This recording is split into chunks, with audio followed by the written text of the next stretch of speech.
Words are funny things, and they have a nasty habit of changing meaning on you from year to year. When you think you know where you are, and you think you're communicating with somebody, and you think you're saying what you mean, you don't realize that that word doesn't necessarily mean the same thing to them that it does to you. I've talked about this before.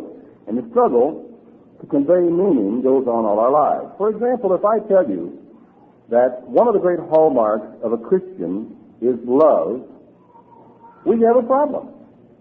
Because in actual fact, the word love conveys different meanings to different people. What does the word mean? The different meanings that can be attached to the word have been added to and added to and added to. We say, I love to go skiing, or I love water skiing, or I love tennis, or I love. Oh, yes, you do. And we talk about love as somebody means I want to go to bed with you when you say I love you, which in actual fact is nothing even remotely similar to what the word love really means. And so it gets tossed around. And it's interesting that when the King James translators grappled with this problem, they recognized even in the 17th century that the word love did not say what they felt the Apostle Paul was trying to say when he wrote the 13th chapter of 1 Corinthians. They knew it, they grappled with it, and they didn't know how really to get it across. They worked on that word when Jesus was asking Peter, do you love me? And Peter responded, yes, I love you. And somehow they just weren't able to get across to people what was going on in that conversation. In 1 Corinthians 13, however, they made, I think, an admirable effort, and they came up with the word charity. Now, they have, how we have now today, though, as we get that scripture out, a small problem with that. It's an interesting choice, the word charity, and it conveys a certain amount of meaning, and to them, it had an idea that conveyed. But now, in the 20th century, there are a lot of new ideas about charity that never even existed in 1611. And so they weren't thinking in terms of the American Cancer Society, or a Society for the Prevention of Blindness, or the various and sundry charitable associations that have come on the scene. And nowadays, when people hear about charity, they're thinking about all of a sudden the doorbell rings and they open it, and here's a young man standing here with a benign look on his face and saying, would you like to contribute to the Royal Society for the Prevention of Cruelty to Animals? It happened once in England. And another person comes by the next day and wants you to contribute to the National Society for the Prevention of Cruelty to Children. And what was interesting in Britain in those days was that the Society for the Prevention of Cruelty to Animals had a royal charter, while the Prevention for Cruelty to Children did not. And it subscribed nearly 3 times as much money for the prevention of cruelty to animals, which says an awful lot about the British character. I mean, their attitude toward animals. I don't think it was intended in any way to be a put down of their attitude toward children. I think maybe the RSPCA was a little bit more aggressive in their fundraising than the other one was. Well, I thought today we would try another shot at it. Not so much to go into 1 Corinthians 13, but to try another way or another angle to express the idea that the hallmark of a Christian is love. And let's put it this way this time and see what we can do with this concept. The Spirit of Christ is a generous Spirit. Now, I reached out and looked around and trying to find a word, some way of expressing what it is that we admire about Christian people. I mean the ones where we know them and we've seen what they do, and we would say of a certain individual that that person really and truly reflects the Spirit of Christ in his life. And I think if we think about it a little while, one of the things that we notice the most about people who are expressing that Spirit is their generosity. Now, generosity is a multifaceted concept. What we usually think of first is the generosity of goods. We're thinking in terms of a person who, I remember one minister that I used to work with a long time ago who was in the process of getting himself a new car to get out and beat the roads and do his job. And he was driving an old antiquated Buick at the time. It was an old Roadmaster, as they called them. It had about 90,000 miles on it. It was well over the hill, run down at the heels a little bit. And I fully expected him, as he went into the Buick dealer to buy his new car, to trade that car in. But he was negotiating a cash purchase price and all that. And I didn't ask a lot of questions at the time, but I just was sort of along for the ride. I was a ministerial assistant. It wasn't my job to ask a lot of dumb questions in those days. And so I was trying to help him find the car he wanted. But finally he settled on the car. He didn't trade it in, and I was curious as to what he was going to do with it. We went by on one of our visits to a family in the South Chicago area, who were having an awful lot of difficulties, where he was having a hard time holding a job. And as it turned out, that they did not have a car, and he needed a car for his job. And this fellow, as we sat in their home, got out his papers and signed over his car and gave it to that family. Now, at that time, I imagine he could have gotten anywhere between $300 and $500 for the car, which, we're coming on down now to the day, so it could perhaps be a little higher level than that. But he didn't try to squeeze it. He didn't try to sell it to them at a bargain price. He just gave them the car. I thought that was a beautiful thing for him to do, especially being a minister and setting the kind of an example of generosity and not being greedy or selfish about the things that he possessed or about his own personal good. And we could probably, all of us, tell all kinds of stories of times whenever we were in need and somebody came along and helped us. And I'll tell you, that spirit of generosity is a very much appreciated thing whenever we are the recipient of it. And we need to, this is one of the facets of it. Another aspect of this, though, is the generosity of self. That involves relatively simple things along the way. It involves sometimes spending a little bit of your time for somebody else when they've got a job that needs to be done, something that needs to be taken care of. And I've always kind of appreciated what some of the spokesmen's clubs have done down through the years when they knew that somebody's yard needed fixing up, a widow perhaps, and most often it was the case, of someone who was elderly and not able to do it. And they all got together and they set up a big party for some Sunday afternoon, and they all showed up over there and they cleaned somebody's yard or they painted someone's house. And I remember once up in the Chicago area participating when a man had been ill and had a lot of troubles and had been running this humidifier in his house all winter long.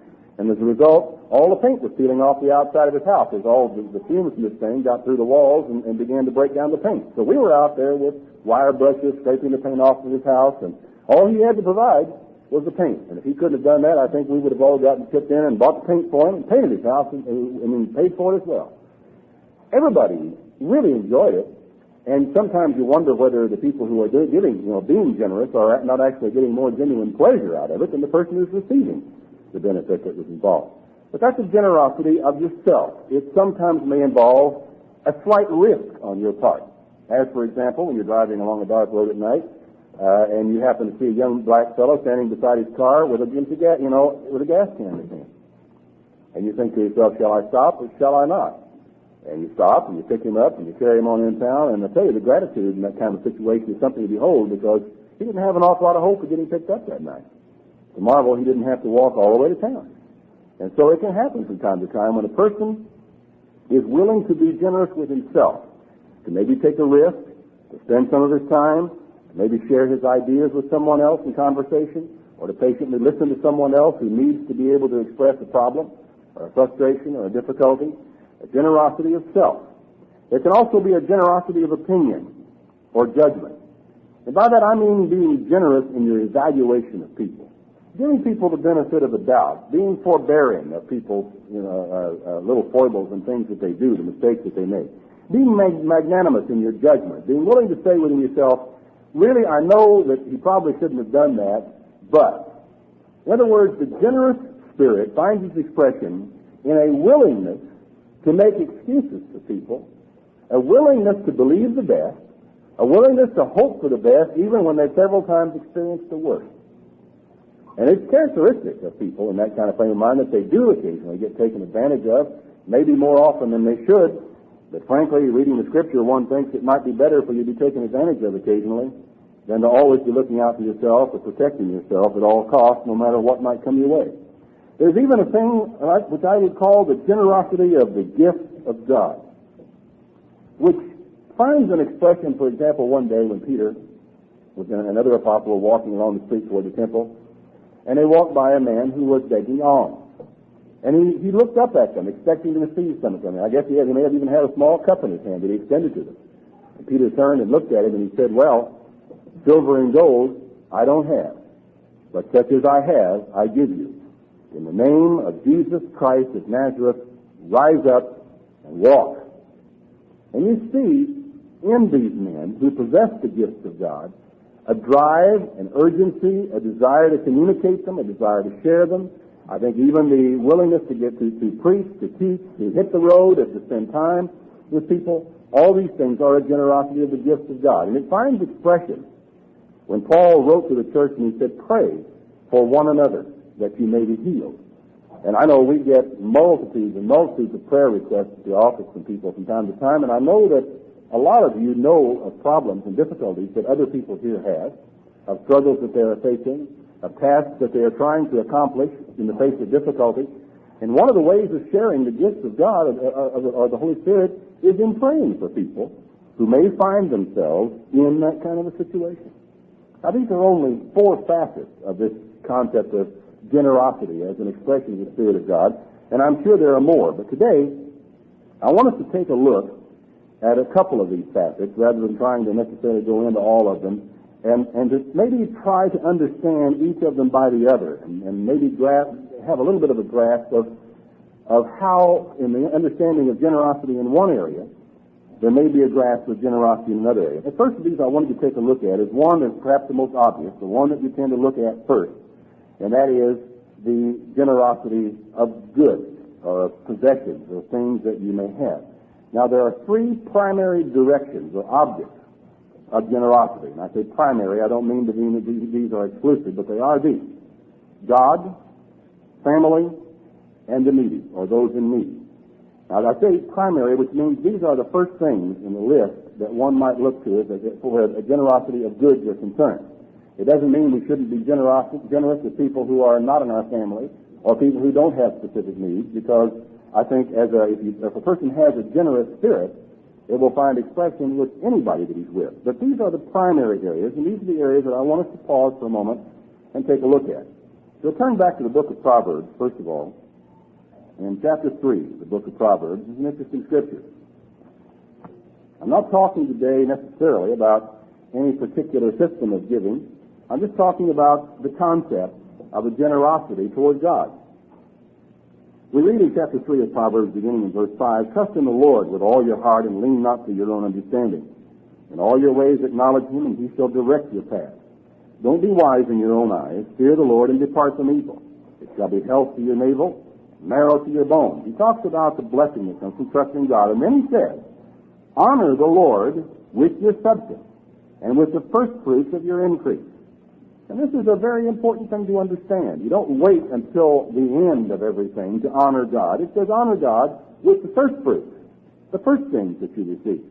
He then goes on to say, "So shall your barns be filled with plenty, and your presses shall burst out with new wine." And I'm afraid much of the time when people approach this concept, they approach it from the point of view of the blessings that are to come, rather than from the point of view of just simple generosity with or without the blessings. In other words, as a response to God's generosity, rather than giving to God in the hope of getting something back for yourself at a later time. It doesn't take a great deal of thought to figure out the difference between the attitudes that would be involved in that, and to maybe see how one of them might be considered a spirit of generosity, and the other might very well, even though a person is giving, be a reflection of a different kind of spirit altogether. Turn back to Luke, if you would, to the 12th chapter. Luke chapter 12, beginning in verse 13. "And one of the company said to him, 'Master, speak to my brother that he divide the inheritance with me.' And he said to him, 'Man, who made me a judge or a divider over you?' And he said unto them, 'Take heed, and beware of covetousness. For a man's life consists not in the abundance of the things that he possesses.'" Now, I don't know of any more fundamental or bedrock principle of Christianity than that, where he says a man's life does not consist in the abundance of the things that he possesses, and he wants him to really be very careful about covetousness. Now, it is interesting that he is trying to command to a brother that he divide an inheritance. And I think in many cases the approach that a person might take to this problem is to sue him and take him to court. Now, keep your place there, if you would, because we'll come back to it in a moment. And let's turn over to 1 Corinthians, the 6th chapter. There is a scripture here that I feel is being sadly neglected, has been sadly neglected, and there are some underlying things in this statement that I think we need to understand. Paul says in verse 1, "Dare any of you, having a matter against another, go to law before the unjust and not before the saints? Do you not know that the saints shall judge the world, and if the world shall be judged by you, are you unworthy to judge the smallest matters? Don't you know that we shall judge angels? How much more things that pertain to this life? If then you have judgment of things pertaining to this life, set them to judge who are the least esteemed by the church or in the church. I speak to your shame.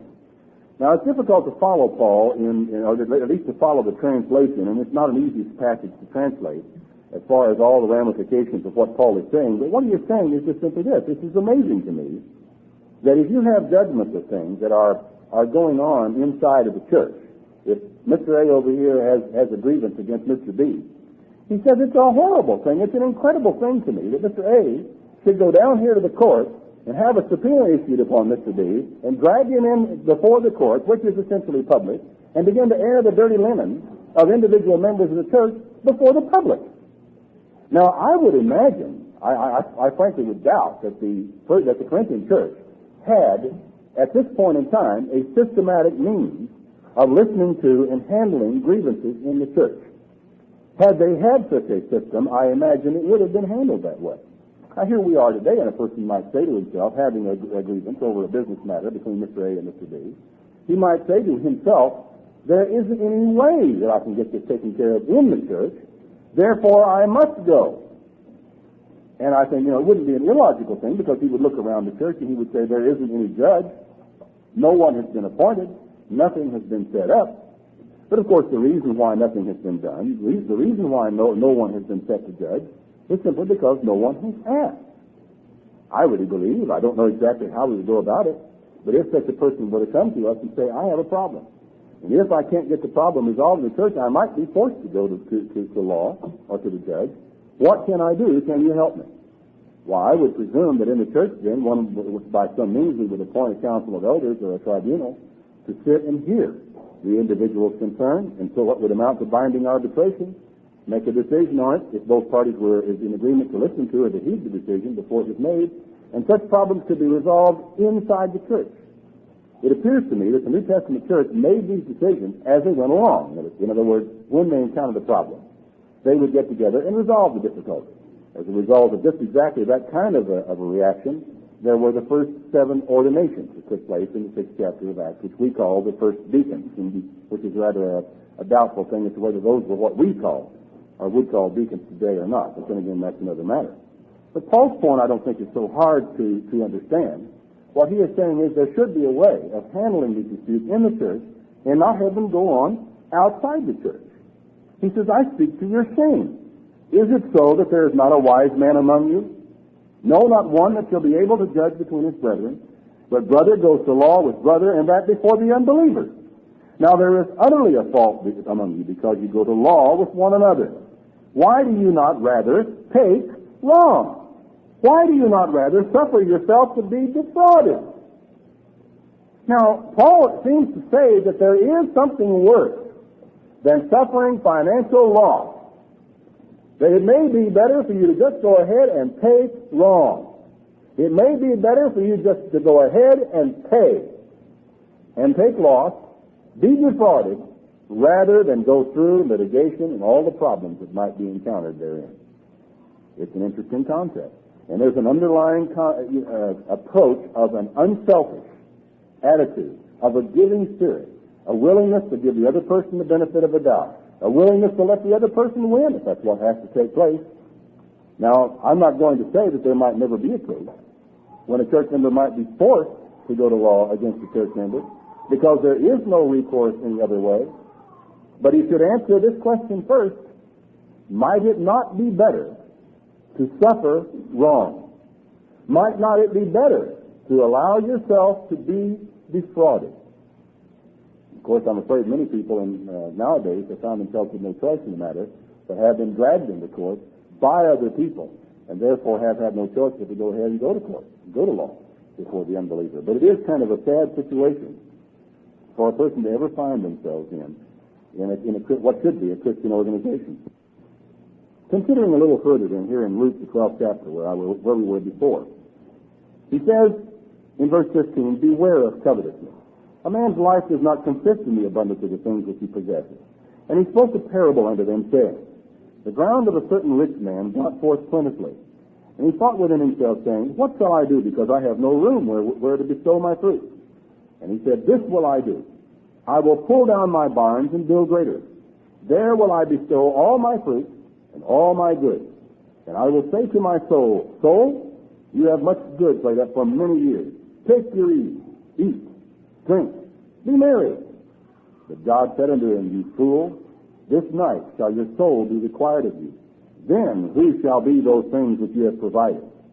So is he that lays up treasure for himself and is not rich toward God.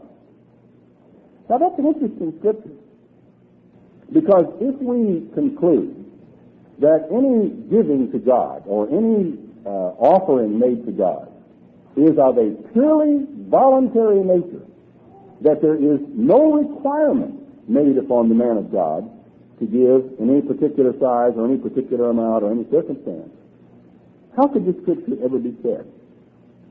This man had obviously, in the process of not giving to God, done something very wrong. Because why otherwise would God say, This night shall your soul be required of you?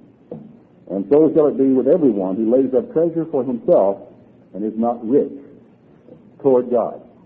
And so, as I said, the first area of generosity that needs expression is the concept of generosity toward God, a response to God.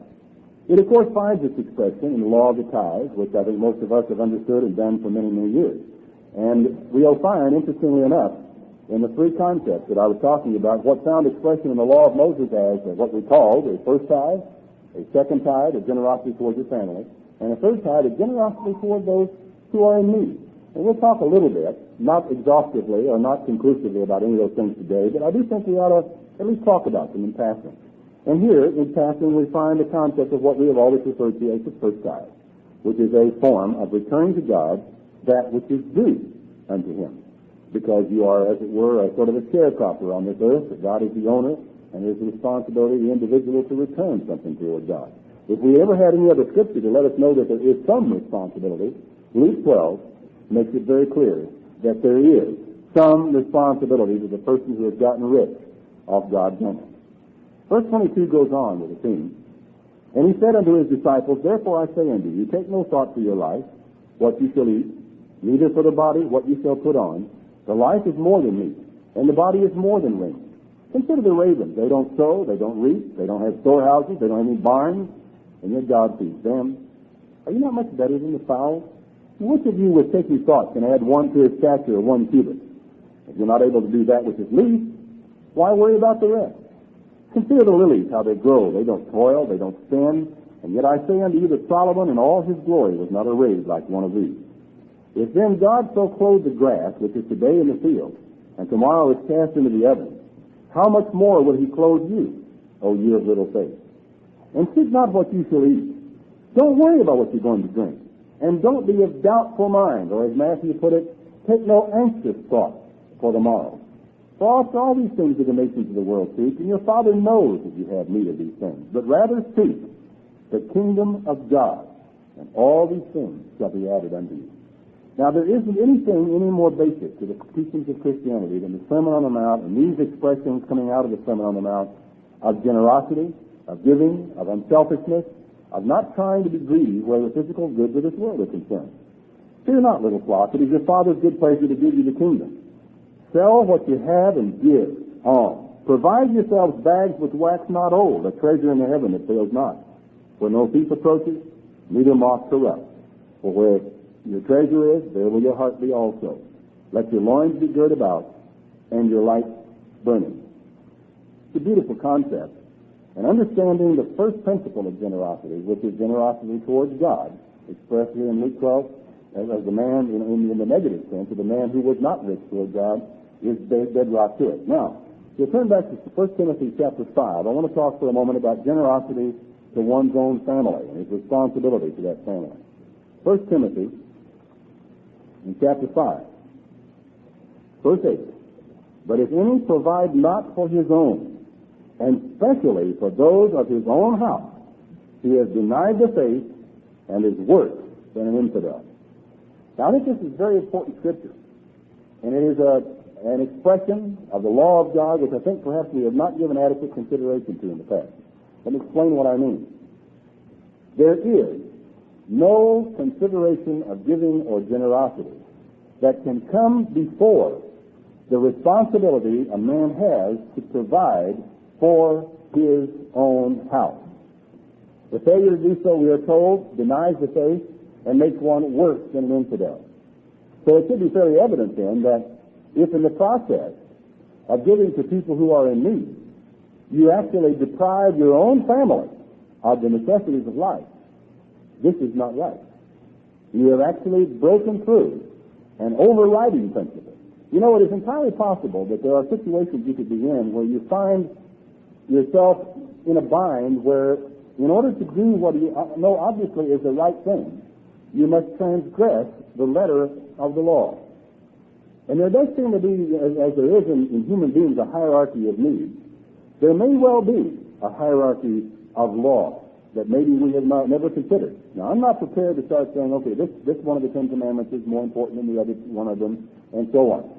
But Jesus himself, on an occasion when he was criticized for breaking the Sabbath, at least they thought he was breaking the Sabbath, said to some men, have you not heard what David did when he was hungry and went into the temple, into the tabernacle, and ate the showbread, which it was not lawful for him to eat, nor for those who were with him?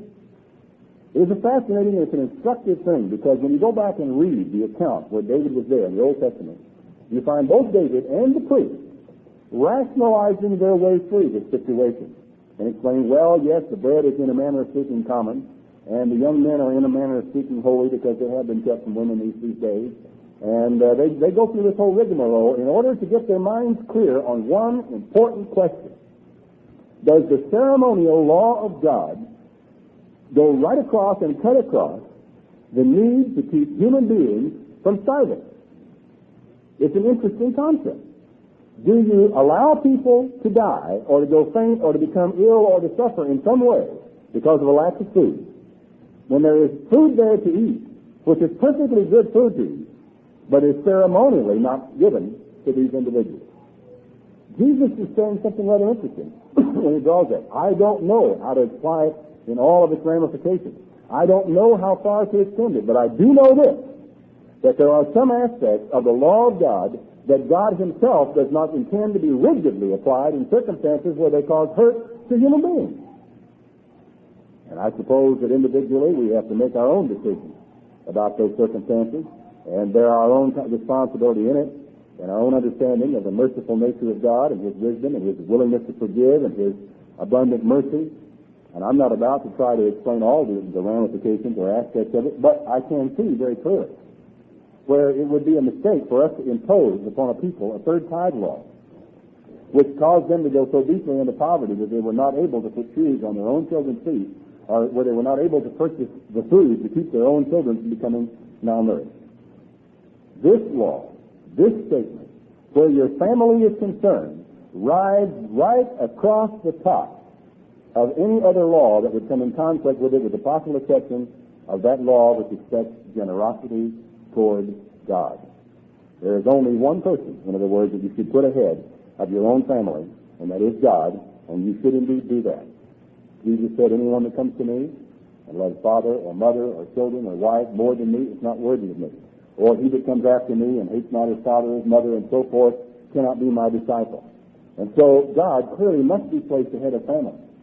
But there is no one else economically that must be placed ahead of this responsibility that a man has to his own family. Now, I'm speaking in broad terms. I'm painting this with a broad brush. I'm not going to try to become technical in the application of it all, because I think this kind of questioning, when you come against conflict, there are conflicts that should be resolved on your knees before your God, because after all, you're the one whose relationship with God will be affected by the things that you do. You're the one who, if there's a penalty to bear, will bear it. And they try to find all the ramifications and all the applications of it. I'm not prepared to do that.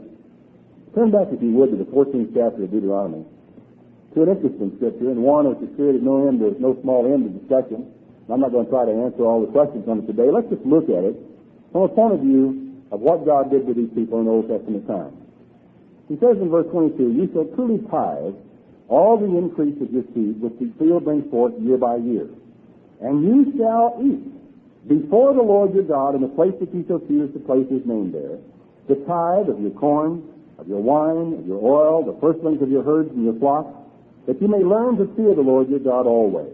And if the way be too long for you so you're not able to carry it, or if the place be far from you which the Lord your God shall choose to set his name there when the Lord your God has blessed you, then you can turn it into money, and bind up the money in your hand, and shall go to the place which the Lord your God shall choose. Now, it's easy enough to put this together with the holy days and understand that this going to the place which God chooses is something which is done on the annual holy days. They're told 3 times in a year shall all your males appear before me. Feast of Unleavened Bread, the Feast of Weeks, and the Feast of Tabernacles. And they were to pick up and go to the designated place and there worship God. And interestingly enough, they were to eat there their tithe. Now, this is kind of contradictory unless a person understands, because in Numbers, we're categorically told that God had given all of the tenth in Israel to Levi. And so a careful study. In fact, if you have a Credence Concordance, he makes the simplest possible statement of the concept of tithes, and that he says that there were these 2 tithes are distinguished from one another by use. The one in Numbers 18, which goes strictly to Levi, and this one which is to be eaten by the man who saves it up. But it isn't done entirely by the man. First of all, several things to note. One is this is for the individual to keep. He doesn't give it to anybody else. It's his. Secondly, it is connected with the festivals. It is to enable him to worship God and to enjoy and to rejoice in the festivals. Now, verse 26. And you shall bestow that money for whatsoever your soul desires, for oxen, for sheep, for wine, for strong drink, or for whatsoever your soul desires. And you shall eat there before the Lord your God, and you shall rejoice, you and your household. This is a family affair. And these holy days are family affairs. I was talking to one of the elders of the Church of God Seventh Day not long ago, and he was kind of grappling within himself with the concept of the holy days because he'd seen some things that he really couldn't handle. He says, tell me if I'm right. He said, I feel and I see in these holy days, in their application even to the church, a major force in the development, the unification, the pulling together of the family. He saw the holy days as family-oriented, and indeed they are. Now, one of the considerations, and this is something which, looking back, going all the way back in my own case, in 1958, when I first came into the church and first learned about that there was more than one tithe, and got my concordance out because I couldn't get anybody to explain it to me. I just heard about it. So I got out my little Credence Concordance, and I looked at every scripture in the Bible that had anything to say about tithing, and I said, well, what do you know? There is such a thing as a second tithe that is to be used for keeping the festivals of God, and I began to say that second tithe. It was really a joyful thing until some people started messing around with it. In the first place, it was the concept that was being taught when I came into the church about the second tithe was one of really being generous with yourself and with your family. That the ability to spend a larger percentage of your income than normal in the span of time allotted, and it enables you to raise your standard of living, to be more liberal, to be more generous, and to be more giving during that period of time than you might be able to do at another period of time. And so it was encouraged that you should, really enjoy the Feast of Tabernacles. At that time, nobody tried to restrict what second tithe could be spent for. But as will happen, in the process of time, people began to ask technical questions about, well, can I buy a camera with second tithe? Or can I buy shoes for my children with second tithe? Can I can I pay for motels on the way to the feast of second tithe? Or is it only at the feast that I can spend second tithe? And it went on, and without really necessarily realizing what we were doing. We in the ministry, in the process of trying to respond to people's questions, wound up gradually tightening that thing down more and more to where, frankly, it got to the place where it probably was not any fun that much, and it was a burden, and nobody was really learning the lessons, the joyful lesson and the happy lessons of liberality, of generosity, of giving, of sharing, of really indulging themselves just a little bit during a period of time when they could really afford to do better than they otherwise would be able to do. You should think it was a beautiful thing, a joyful thing. And quite frankly, I don't really know. I think it's up to the individual to look at the Scripture and analyze it and think about it and pray about it and say, what really should I do? I ask myself this question. Why do you suppose God, in his wisdom, told ancient Israel, and we're not even going to discuss it right now as a momentary church. I don't want to get into involved in any controversial areas at all. But why do you suppose he ever told anybody to save a tenth of whatever it was and in order to rejoice and to have all this at the Feast of Tabernacles? Why did he not tell them what you should do is save up as much as you need in order to keep the Feast of Tabernacles? Well, the answer to that is kind of interesting if you start thinking about what people need and the great spectrum that you will have of people's needs and people's wants or of people's ability to meet those needs. What does that say concerning the people whose needs are greater than their resources and who cannot save enough to meet their needs, or who, if they save enough to meet their needs, are saving more than 10% of their income in order to meet their needs at the Feast of Tabernacles? And what about people whose incomes are so great that they've got plenty of money left over, running over, and they can spend everything they can possibly spend, and they still have money left over by the time the feast is over with? Do you suppose it's just possible that it was God's will and his approach that those who had more should share so that there should be no lack among those who had less?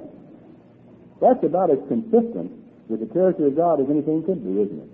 The teaching of the lessons that those who have a bit of an abundance should be able to share with others. Now let's think a little further about it. Is it possible that one of the reasons why God said save 10% instead of saving what you need is because he wanted you to have more than you needed during this period of time? Now, of course, when we broke loose, for many years we told people in church, no, you can't give an offering out of your second tithe. I mean, people would use it to ride Ferris wheels. They could use it to ride go-karts along the little tracks. They could use it to dress themselves and get drunk at a restaurant. They could use it for anything on the sun they wanted to use it for, but they couldn't. Whatever they did, they couldn't put it in the offering. And here you got some guys that I don't like Ferris wheels. I get sick. And I don't know how to drive a go-kart. I'd kill myself. And I really get a tremendous amount of pleasure out of giving. And I want to put it in the offering. We said, you can't do that. Which is rather a novel approach when you get right down to it, isn't it? Because it says here that you can bestow it on anything you want in connection with the feast. Whatever your soul lusts after. Well, fortunately, there was a time came, and I know Mr. Armstrong was there, was the one that pushed it, of getting an announcement made that if your soul lusts after putting that second tithe in the offering plate, that festival tithe, you do it. You do it. I think it's a good thing to consult your soul once in a while and say, soul, what is it that you really want? And during this period of time of the Feast of Tabernacles, within whatever limitations this principle of God's law allows you to have, it says, soul, have what you like. Enjoy what you like. And again, I think, too, we said to God's people, save only what you need to go to the Feast of Tabernacles. Some people would have decided the kids didn't really need much. My kids don't need that, and the kids don't need that. And he thinks in terms of himself. He says, well, I'll enjoy, I want a steak, and I want a bottle of this sparkling burgundy, and I'm going to enjoy this. But of course, kids couldn't care less about steak for the most part. McDonald's hamburger is much better, isn't it, kids?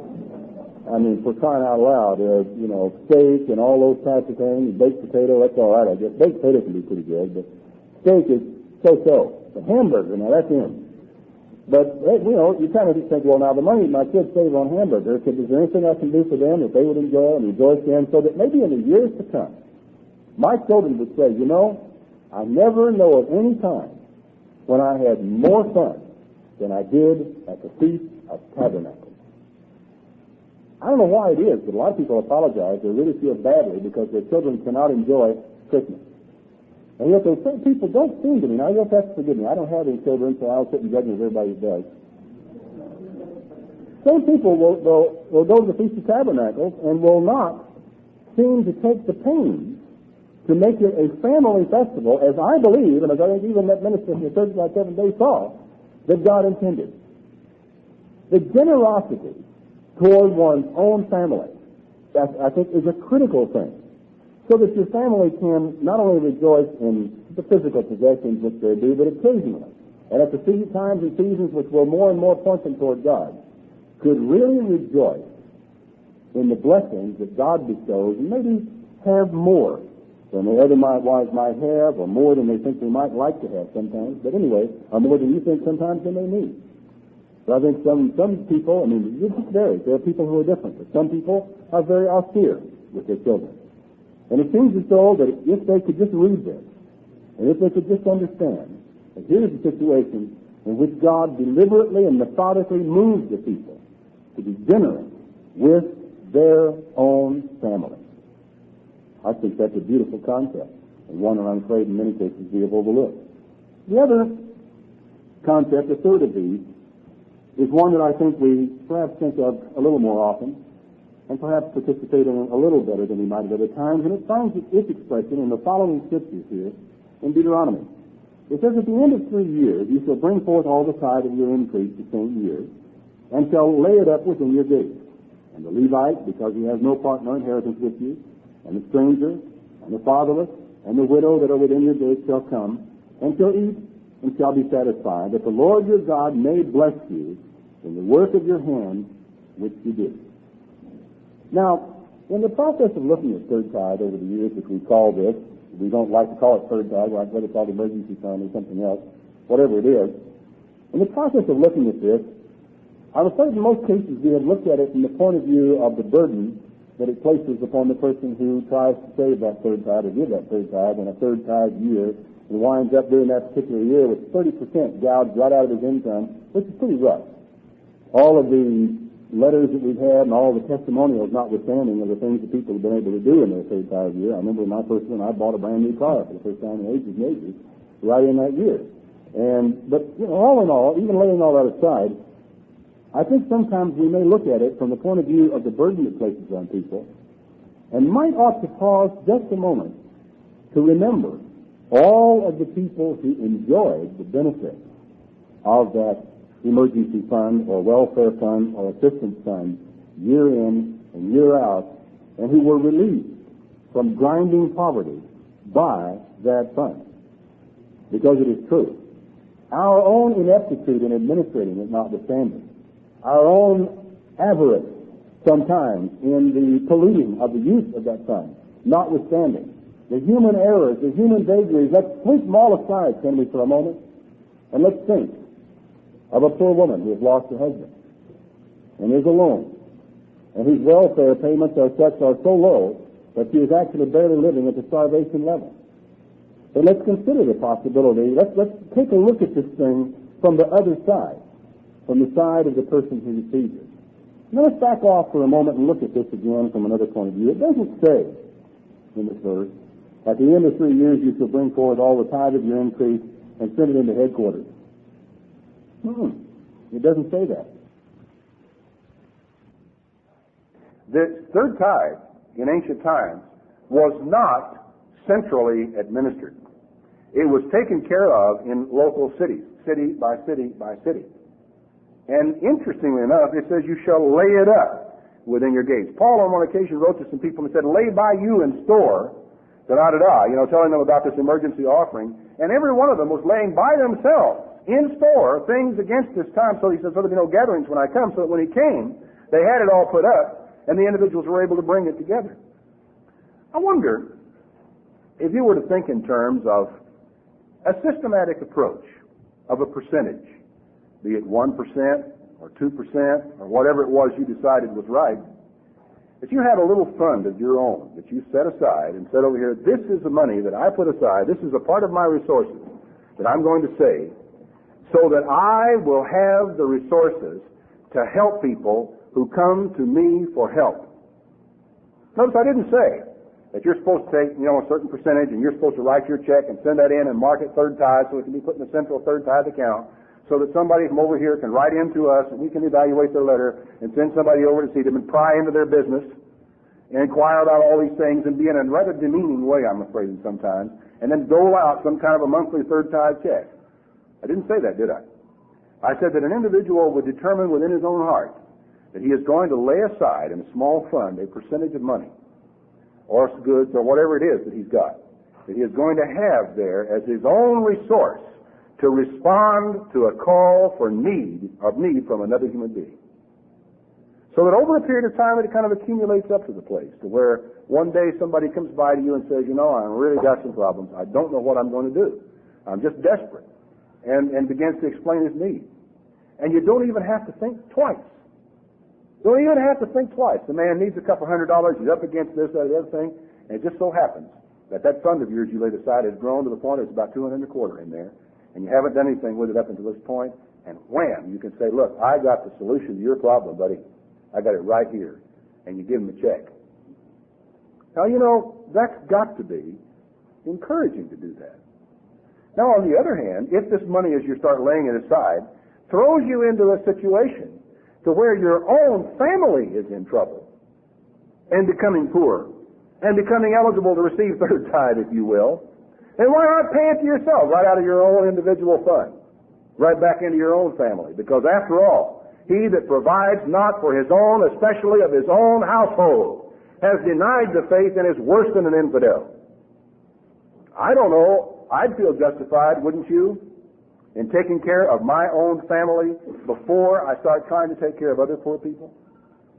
Because if I understand God's Word, if I understand His will, it is that those who can help those who can't, not the other way around. Now that's not really all that hard to understand, and I think that principle is as real today as it has ever been. I want you to turn back to 1 Timothy, the 5th chapter again. We read there just a moment ago, but there's more there than I read on the first time around. 1 Timothy chapter 5.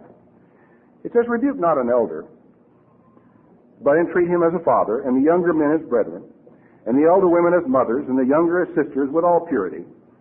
Honor widows that are widows indeed. Now the Greek word for honor, time, basically refers to what we today would call an honorarium, and it really means give them some money.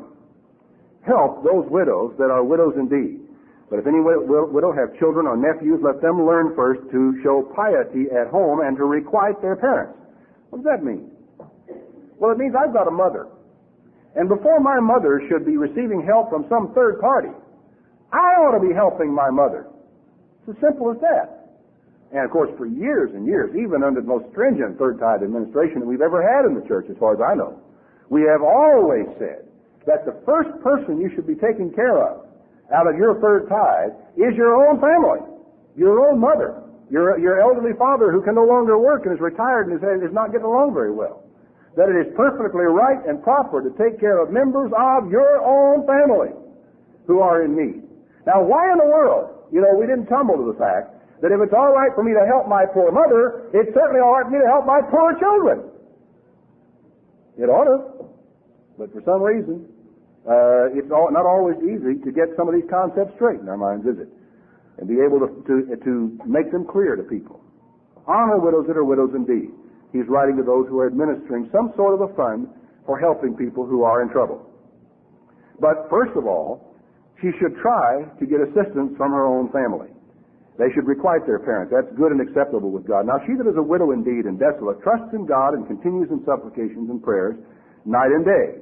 But she that lives in pleasures is dead while she lives. The margin is self-gratification. And these things give in charge that they may be blameless. But if any provide not for his own, especially for those of his own house, he has denied the faith and is worse than an infidel. Let not a widow be taken into the number under 80 years old, having been the wife of one man. Now this is interesting because there apparently is an enrolled situation here, and what we have generally understood this to be is a number of elderly women or widows in the church who are enrolled into service in the church. And he lays down the requirements that these widows are supposed to have before they go into it. Now turn back to Galatians, if you would, to the 2nd chapter of Galatians. There was an interesting exchange that took place in Jerusalem at the Jerusalem conference. It's not recorded in the 15th chapter of Acts, but it is recorded here in Galatians. We read, when James, verse 9, and Cephas and John, who seemed to be the pillars, perceived the grace that was given unto me, they gave to me and to Barnabas the right hand of fellowship, that we should go to the heathen, and they to the circumcision. The only admonition, he says, they gave me, is that we should remember the poor, the same which I also was forward to do. Now, I think it's interesting, and I haven't got references here for just multiple things or illustrations of help of the poor, but if you go back in the Old Testament, you will find so many admonitions about lending to the poor, even things about when you do lend to the poor, and you do take his garment. You know, the guy comes by and he wants to borrow some. It's wintertime. And he says, I want to borrow some money from you. You say, sure, I'll lend you some money. And you lend him $20 or whatever the currency was, and you take his cloak as a surety. And you hang it up in your closet, and he goes back out in the field and works and does whatever he's going to do. The scriptures say, you are not to keep that cloak. That when the sun goes down, you take it and you give it back to him so he can sleep and be warm, that his soul may bless you. There are so many scriptures saying what a generous spirit you're supposed to have, how you're supposed to lend, not even expecting in many cases to ever receive it back. You're not supposed to make your decision about whether you're going to lend money to a person or not on how long it is to the year of release when you have to forgive the debt. You can see how a guy says, let's see, I've got 6 years, he's bound to get it paid back, sure, I'll lend it to you. Or, boy, there's only 6 months left, and I got to write this debt off, and I don't know if I'll ever get it back. The law says you're not supposed to even allow that to come into your consideration. And this is said to people who are not supposed to have the Holy Spirit, who are supposed to be in a letter of the law situation, but it's very much a thing calling for a spiritual application and a right attitude and a right heart, that you don't allow yourself, when someone comes to borrow from you, to think in those ways. Now, if you'll turn back to Matthew, the 5th chapter, the Sermon on the Mount, there's just one short little verse that comes right in the heart of Christ's statement to Christians about what kind of people they ought to be. He says in verse 42, give to him that asks you, and from him that would borrow of you, turn not away. Now, I don't know how you have felt, but I can remember a time when I read that scripture and really squirmed inside. And I said to myself, boy, does that mean I can't even ask any questions? That means some ne'er-do-well, some drunk, I'm walking along the street and here comes some wino and he wants a buck for a cup of coffee or for a sandwich for lunch, and I know he's going to, I have to give it to him.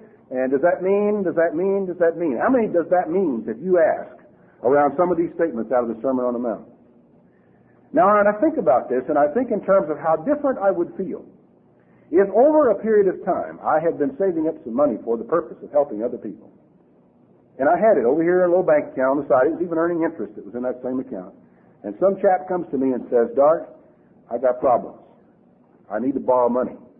Can you lend me? I don't even have to think twice. I don't even have to squirm within myself. I don't even have to argue with myself. I don't have to feel any feelings at all. All I have to do is say, why, sure. I've got that much money over here. I put it aside for that purpose. All I got to do is sit down and write it out. It's a good feeling to be able to do that. And what's wrong with a law that encourages people to set aside funds to be used for helping the poor, and that will not impact you because of the overriding law that says you first got to take care of your own household? But for those of the brethren who can do it and are able to save and are able to put it aside and are able to get themselves in a position to help the poor, why not? I think one of the biggest mistakes we've made, too, in this, brethren, is the fact that we are so income tax oriented and so tax deduction oriented that we kind of prefer a central fund so I can put all my money into the central fund, and in the end of the year I can take it off of my income tax. And you wind up, in a way, changing a relationship which God designed, where human beings would help other human beings face to face and not impersonally through some other organization. It's almost like you pay a third party, called a minister or an elder, to go out and do your work for you of helping the poor. And I don't believe that's God's will. I really don't. I believe it is God's will for the man of God to be in a position to help other Christians face to face, man to man, woman to woman. And the only way you'll be able to do it is if you make provision for it. The Scripture says, make no provision for the flesh to fulfill the lust thereof. But in other words, it says, do make provision for the flesh to be able to help people who need it. And I think to fail to look ahead and to fail to plan and prepare yourself to help people puts you in a position where you have to ask yourself some uncomfortable questions when you come up against somebody that needs help. And I think it's a shame, really, that we've allowed ourselves to get into that, and I share the responsibility with a lot of other people for helping a system to develop which centralized everything and drug everything under one roof and really became a perversion, if you will, of the way in which God intended for His people to express the generous, the big-hearted Christian spirit that all of us are supposed to be able to express. And I don't think we should keep ourselves or harden ourselves against people who are not in the church either, because I think it's a good thing to give that wino something when he asks you for it. I really do. I don't think you should be stupid about it, but I think it's a bad thing for us to harden our heart and refuse to help a human being if we can't help him. Because after all, he said he was going to buy a sandwich with it. If he doesn't buy the sandwich with it, is that your problem? Maybe you want to really be a good guy and not only be generous with your money, but also be generous with your time and say, hey, man, come with me and I'll buy you something to eat. And go in and sit down and eat with him. Now that's really a Christian expression of generosity. And I've known some people who did that. I've known some people, they'd be walking along the street and here come wino come along and say, ask for money to buy a meal. And they'd say, well, hey, buddy, and they'd take over his arm and says, I'll buy you a meal. And took him somewhere and bought it for him and saw to it that he really got well fed on occasion. I'm impressed with people like that. I've been inspired to be around people like that and to see that expression of a Christian spirit in their lives. I think it's a beautiful thing for us to be able to see people do. If you'll turn back to the 112th Psalm, Psalm 112.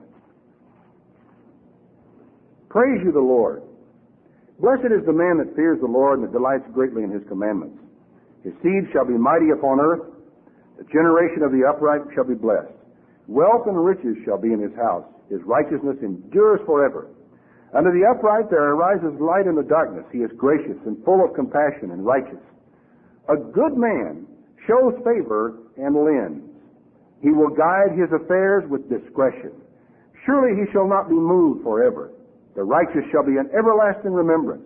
Shall not be afraid of evil tidings. His heart is fixed, trusting in the Lord. You're not sitting around worried about recession or depression. His heart is established. He shall not be afraid until he see his desire upon his enemies. He has dispersed. He has given to the poor. His righteousness endures forever. His horn shall be exalted with honor. The wicked shall see it and be grieved. He shall gnash with his teeth and melt away. The desire of the wicked shall perish. And I read this, and I haven't even begun to scratch the surface of this subject.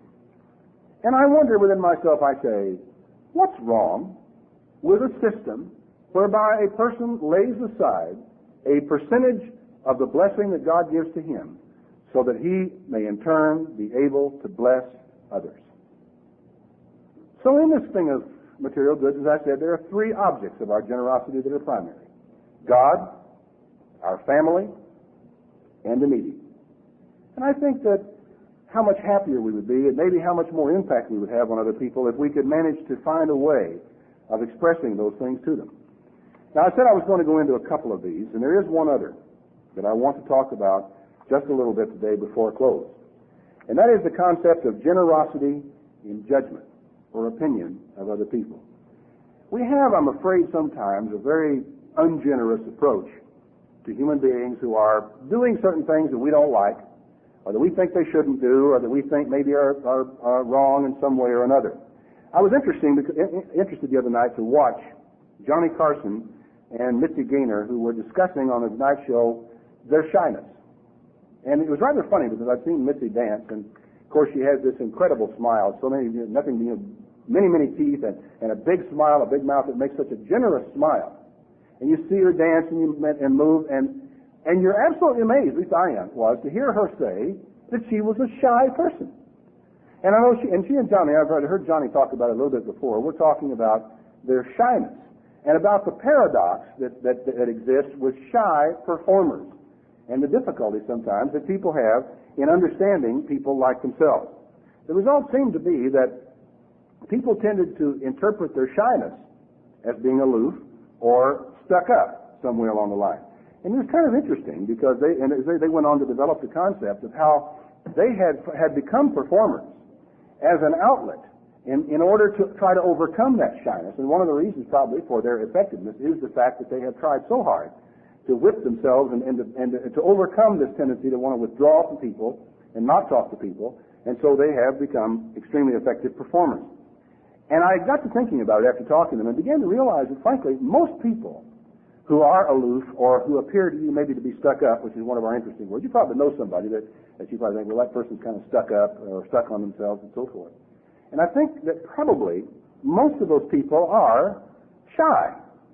They're bothered by crowds, they're insecure in unfamiliar surroundings, and they're insecure with unfamiliar people. And I think sometimes if we could be a little more generous in our opinion of people, we could really make some changes in human lives and be tremendously helpful to people if we could just understand them a little better than we do sometimes. Because as I said, you might see Johnny Carson and think, boy, you know how it is with celebrities like that. When you see them, you know them so well, you've seen them so much, you expect them to know you almost. And it's almost like an old friend. And because they are avoiding crowds or because they are insecure, it's hard for you to realize that Johnny Carson would be insecure or that Mitzi Gaynor would be insecure. But in actual fact, a lot of performers are, because as they pointed out, they have gone into performance, to acting, to dancing, to comedy, as a compensation for their shyness and their difficulty in talking with people. It is interesting to me to think in terms of people like that and to realize that they too have needs. They have a need sometimes for understanding, and they have a need for patience, they have a need for privacy, and sometimes they can only stand people so long, and then they've got to be by themselves for a while.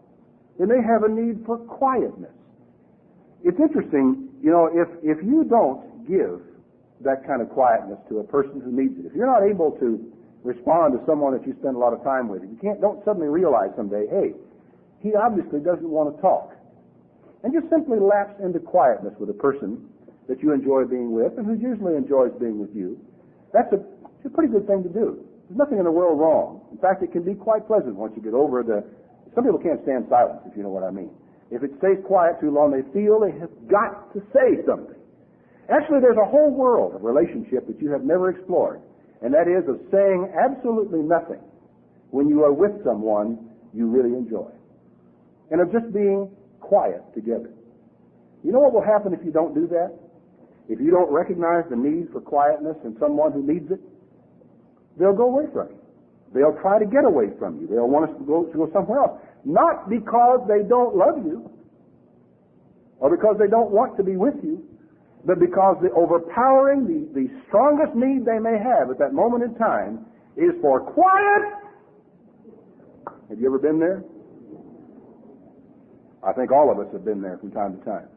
And you know, I have had a few occasions in my life when I have been able to enjoy just being with someone I love and saying absolutely nothing to one another for a long period of time. Try it. Silence isn't a threat. Quiet doesn't hurt. And it can be a great time, frankly, for communing with one another, for perhaps getting to know one another better than you otherwise might have. I think it is generous to respect the needs of other people and not condemn them for their needs.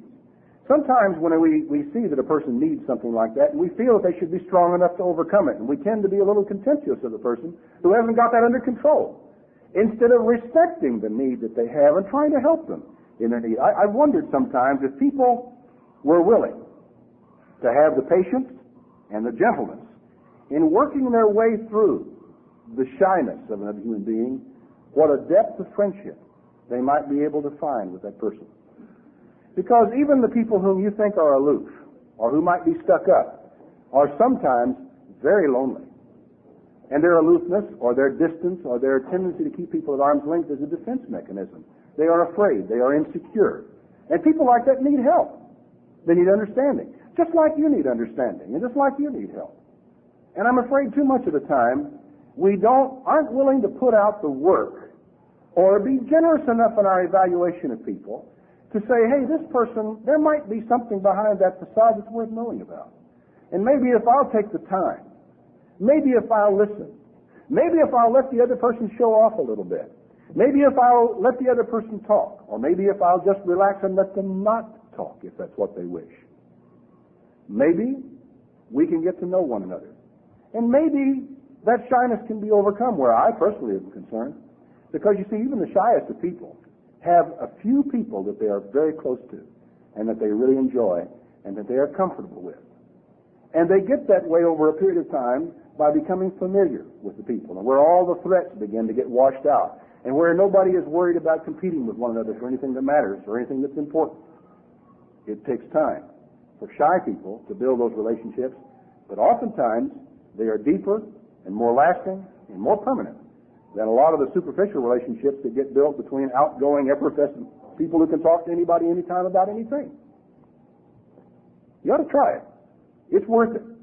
It's worth it to work your way through it. When you see someone that you think is stuck up, or a little bit egocentric, or maybe a bit aloof, or a bit distant, or a bit cold, why don't you take the time to try to work your way around that and see what there might be behind that?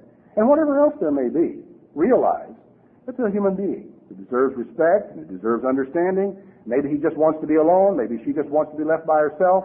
And the best thing in the world I can do is be understanding of that. Maybe there's a time to try to draw someone out a little bit and to ask them some questions and to be interested in their replies. Maybe there are people who don't want to be drawn out. How do you know the difference? Well, I would say the best thing is to look at the people you're talking to, pay attention to them, care about them, be interested in what they're showing you, and do your best to respond to it with generosity. I think you'll find it may take time, and you might make some mistakes, and maybe you won't, in fact, you will make mistakes, but maybe, just maybe, something can be built that you never realized possibly could. I think, too, another mistake we make sometimes is somebody comes along who's like that and may have been through some pretty severe trials in their life, and we think, boy, he sure is a queer duck. Strange person. Weird, as someone liked to put it, or was once put it. And they think that, a person is really stuck up. The problem with that is that if you have that approach, the person will sense it. They will realize it. They may not be able to put a name on it, but they will realize that you think they are different, or that you think they are queer, or that you think they are strange, and they won't feel drawn toward you in that situation. Now, it is interesting to me to know that we can have people among us with severe physical afflictions, and we don't think a thing in the world about it. We don't, we actually are drawn to those people. We like to talk to them because oftentimes they are a source of great encouragement to us because of the courage with which they face their physical afflictions. And we understand that, don't we? I wonder why it is that we have so much difficulty understanding people who are emotionally afflicted. And so much difficulty in understanding how they got that way, how it ever came to pass, and why it is that they were hard to talk to. Is it possible, that as a boy, can we understand the boy who was literally whipped by a stern authoritarian father who shouted at him all the time while he was whipping him that he was no good?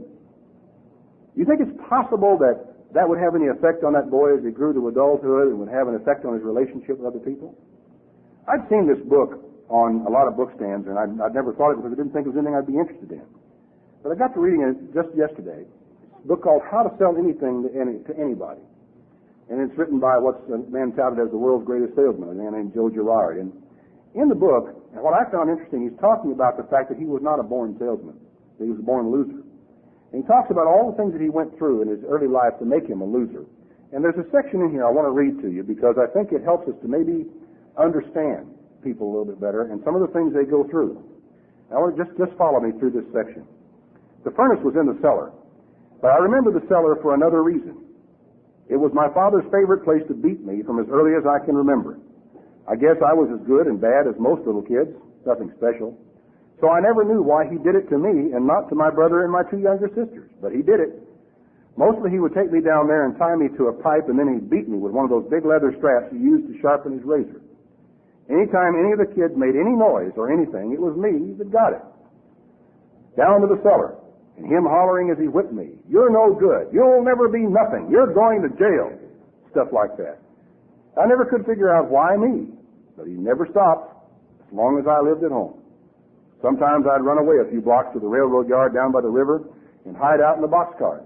Once in a while I'd even sleep on the straw-covered floors of freight cars, and when I'd come home, he'd beat me again and tell me I was no good and would never amount to anything, and that I'd end up in Jacktown, what we call state prison in Jackson, Michigan, where a lot of guys from our neighborhood went. I'll tell you one thing. If you grow up in a house where your father is the boss, and he tells you you're no blankety blank good from the earliest time you can remember, and beats you hard while he's telling you, you believe it. After all, he's the only father, the only authority you know, and he must be right.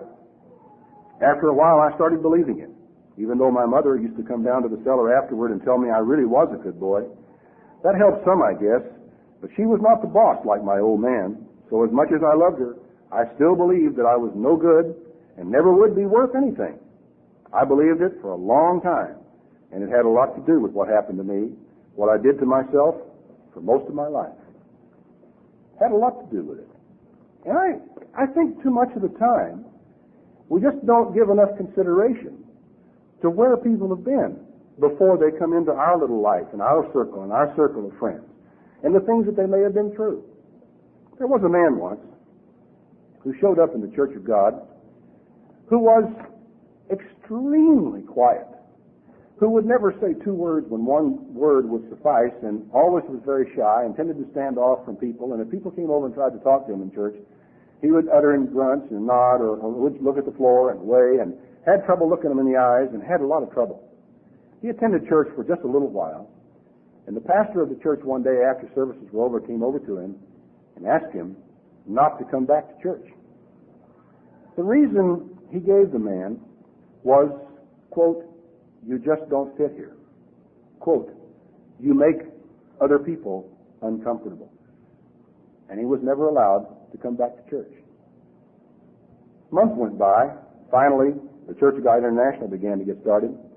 And the man called and wanted to know, could he attend the Church of God International? Not knowing him or knowing anything about him, he was invited to come along to the Church of God International. By the way, the previous pastor had also allowed it. Now he thought the man was probably demon-possessed. Well, he was invited to come along to the Church of God International and to be with us. And in the process of time, the elder of the church went up and visited him, and visited with his mother, and had lunch with the fellow and with his aging mother, and spent some time with him. And the people in the Church of God began to try to work with him, to talk to him and befriend him and help him along the way.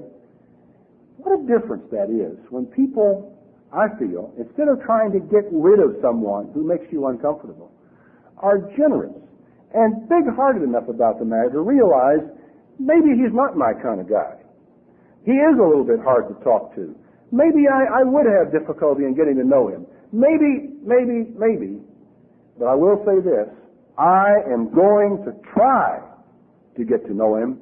I'm going to try to understand. And I am so proud of those people who are making that kind of an effort and are willing to try. And I think over the years that, how far back do you have to go to get back to when they burnt people who are different?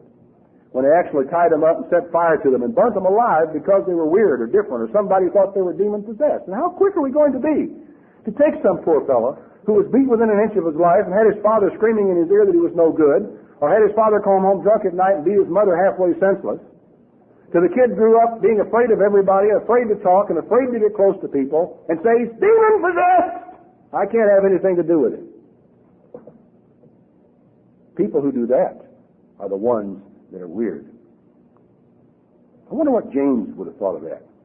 I'm going to turn back to the book of James. He had an interesting statement. It was made along a little different vein because he was dealing with a particular problem that he had encountered. But I think the spirit of what James said is there. He said, "My brethren, have not the faith of our Lord Jesus Christ, the Lord of glory, with respect to persons. For if there come into your assembly a man with a gold ring, in goodly apparel, and there come in also a poor man in vile raiment, and you have respect to him that wears the gay clothing, and you say to him, Lie, sit here in a good place, and to the poor, stand over there, or sit under my footstool. Are you not then partial in yourselves, and have become judges who have evil thoughts? Hearken not, my beloved brethren. God has chosen the poor of this world, rich in faith, and heirs of the kingdom of God, which he has promised to them that love him."